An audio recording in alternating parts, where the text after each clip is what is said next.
Myself, Dr. Renu Bansal, Associate Professor, Botany Department, MS College, Bikaner. Our topic today is absorption of water. It is from Plant Physiology, paper 2nd, BSc part 3rd. The main source of water in soil is the rainwater.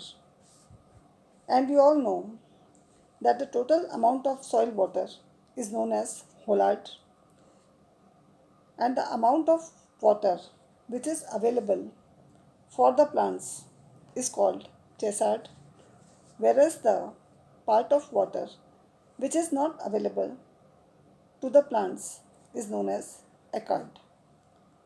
Due to rains, बारिश के कारण कुछ पानी soil surface पर flow कर जाता है, इसे रन अवे वाटर कहा जाता है।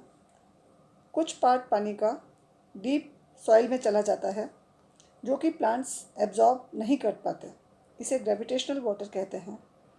और पानी का कुछ पार्ट सॉइल पार्टिकल्स के बीच में प्रेजेंट होता है, this is known as capillary water. Plants maximum capillary water absorb करते हैं।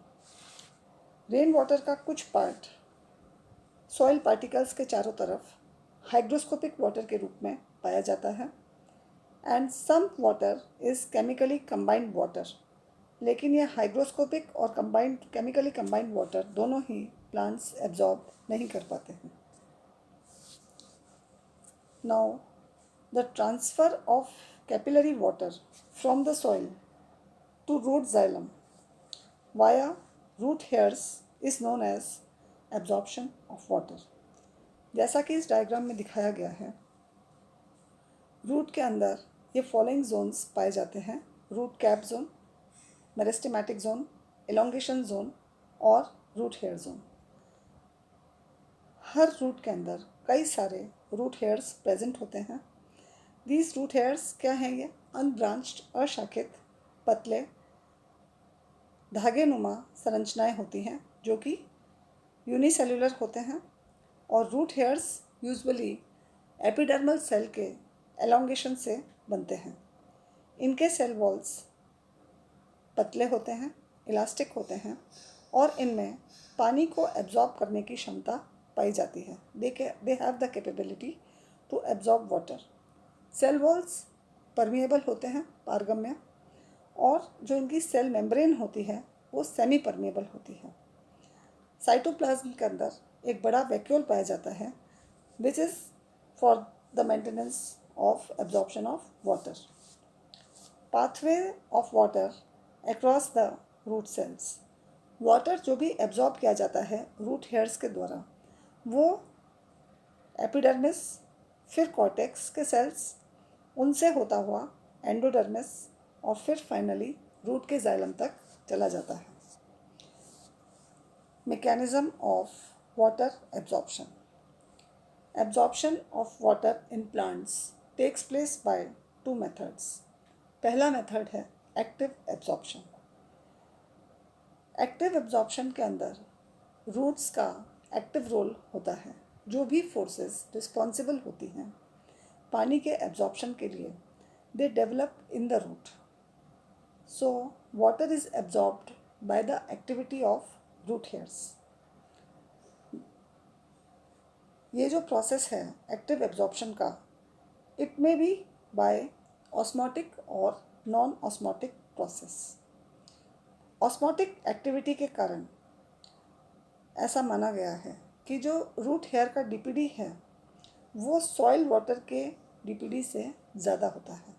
अब यहाँ ये जानते हैं कि डीपीडी मतलब डिफ्यूजन प्रेशर डेफिसिट, यानी कि पानी जहाँ कमी है, पानी की स्कैर्सिटी ऑफ वाटर, जो सेल पानी को एब्जॉर्ब कर सकता है, मतलब क्योंकि उसमें पानी की कमी है, तो रूट हेयर के अंदर पानी की कंसंट्रेशन कम होती है as compare to soil water, तो उसका डीपीडी सॉइल वाटर से ज़्यादा होगा और वो पानी को सॉइल से एब्जॉर्ब कर लेगा।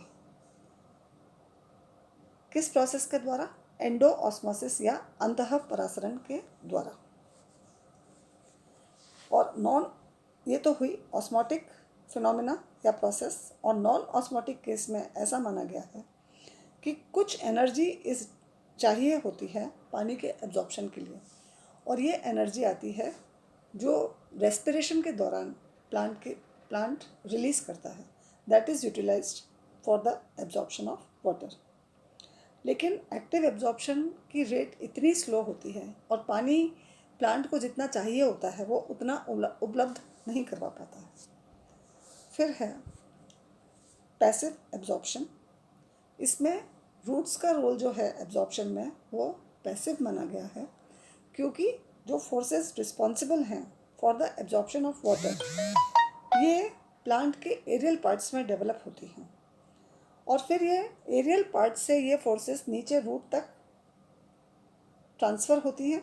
So this happens because of transpiration. Plant के एरियल पार्ट्स में ट्रांसपिरेशन की जो प्रोसेस होती है उसकी वजह से पानी की स्कैर्सिटी आती जाती है, और एक ट्रांसपिरेशन फोर्स या ट्रांसपिरेशन पुल डेवलप हो जाता है प्लांट के ऊपर से लेकर के नीचे रूट सिस्टम तक, जिसकी वजह से पानी प्लांट के द्वारा एब्जॉर्ब किया जाता है। Rate of absorption of water depends on the rate of transpiration. ऐसा भी हम सभी जानते हैं कि जितना ज़्यादा ट्रांसपिरेशन की रेट होगी उतनी ही ज़्यादा पानी के एब्जॉर्प्शन की रेट होगी। Only they are directly proportional to each other. Factors affecting absorption of water. इसमें एक्सटर्नल फैक्टर्स, सबसे पहले अवेलेबल जो भी सॉइल वाटर है, अगर सॉइल के अंदर पानी की कमी है, ड्रॉट कंडीशन है, या बहुत ज़्यादा पानी है, लॉगिंग कंडीशन है, तो दोनों ही अनफेवरेबल रहेंगी एब्जॉर्प्शन के लिए।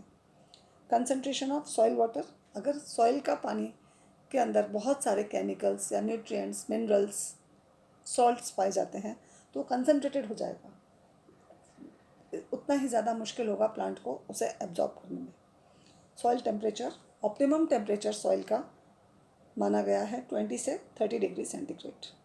इसी तरह से ज़्यादा जितना सॉइल एरेटेड होगा उतना ही ज़्यादा प्लांट एब्जॉर्प्शन पानी का आराम से कर पाएगा। इंटरनल फैक्टर्स में सबसे पहले है ट्रांसपिरेशन। ट्रांसपिरेशन की रेट जितनी ज़्यादा होगी उतना ही रेट ऑफ एब्जॉर्प्शन ज़्यादा होगा प्लांट का। इसी तरह से एब्जॉर्बिंग रूट सिस्टम और मेटाबॉलिज्म। मेटाबॉलिक एक्टिविटीज़ प्लांट के अंदर जितनी एक्टिवली होंगी उतना ही active absorption of water will take place. Thank you.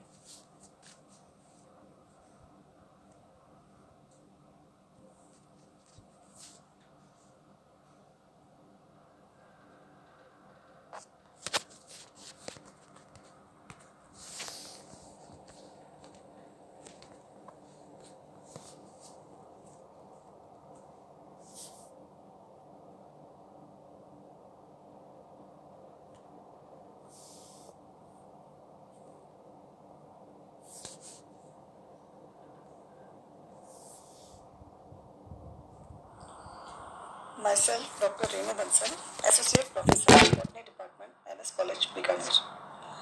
Our topic today is absorption of water, which is from paper 2nd, Plant Physiology, BSc Part 3rd. हम सभी जानते हैं कि जो पानी का मेन सोर्स सॉइल में है वो रेन वाटर से है। 5 मिनट में कर लूँ, 5 मिनट, 1 मिनट ये वीडियो बनना, 5 मिनट कहते हैं। वो मेरा आया क्या तेरे पास? जो पानी का अवेलेबल होता है प्लांट्स के लिए, that is known as desert, whereas the part of water which is not available to the plants, it is known as ecart. Rains के कारण कुछ पानी जो है सॉइल सरफेस